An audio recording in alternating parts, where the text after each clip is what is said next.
চরম চিকিৎসক সংকটে জর্জরিত সোনামুড়া সামাজিক স্বাস্থ্য কেন্দ্র। গত 3 দিন ধরে মাত্র 2 জন মহিলা চিকিৎসকের কাঁধে পুরো হাসপাতালের দায়িত্ব এসে পড়েছে। অবস্থার ভয়াবহতা এতটাই যে 24 ঘন্টা নিরবচ্ছিন্ন পরিষেবা দিতে গিয়ে এক চিকিৎসক নিজেই অসুস্থ হয়ে পড়েন। শরীরে প্রচণ্ড দুর্বলতা দেখা দিলে কিছুক্ষণ স্যালাইন নেওয়ার পরেও তিনি অসুস্থ শরীর নিয়েই পুনরায় ডিউটিতে যোগ দেন, রোগীদের পাশে থাকার দায়িত্ববোধ থেকে। এদিকে হাসপাতালে চিকিৎসক সংকটের এই ভয়াবহ পরিস্থিতিতে উদাসীনতার অভিযোগ উঠছে সংশ্লিষ্ট ঊর্ধ্বতন কর্তৃপক্ষের বিরুদ্ধে। হাসপাতালের কর্মী, স্থানীয় জনপ্রতিনিধি কারো ফোন কলই গ্রহণ করছেন না সোনামুড়া মহকুমা স্বাস্থ্য আধিকারিক ডা. রাজেশ দাস।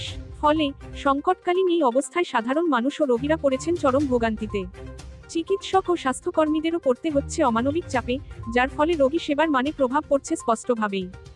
বর্তমানে এখন আমরা দুজন মেডিকেল অফিসার আছি।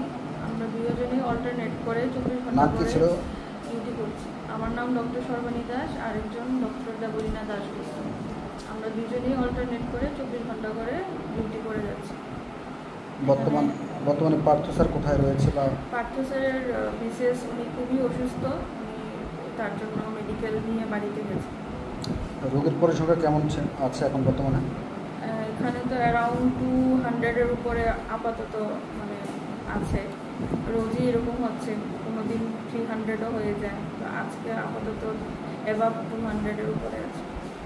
আজকে কি আপনি অসুস্থ ছিলেন? এমন একটা খবর ছিল আমাদের কাছে। আমি হঠাৎ পেশেন্ট দেখতে দেখতে বিপি লো হয়ে যাওয়াতে আমার একটু বাটাইগোর মতো হয়েছিল, বিপি লো হয়ে গেছিলো। তো কিছুক্ষণ আমি রুগী দেখতে পারিনি। তারপর আমি নিজেই ড্রিপ নিয়ে আবার রুগী দেখা চালু করেছি। গোটা বিষয় নিয়ে আপনি কি হাই অথরিটির কাছে জানিয়েছিলেন?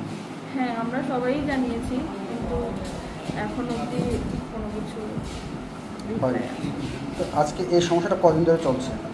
বিগত 4-5 দিন ধরে। 4-5 দিন ধরে। তো সেক্ষেত্রে কোনো কি ডাক্তারের ব্যাকআপ পেলেন আপনারা?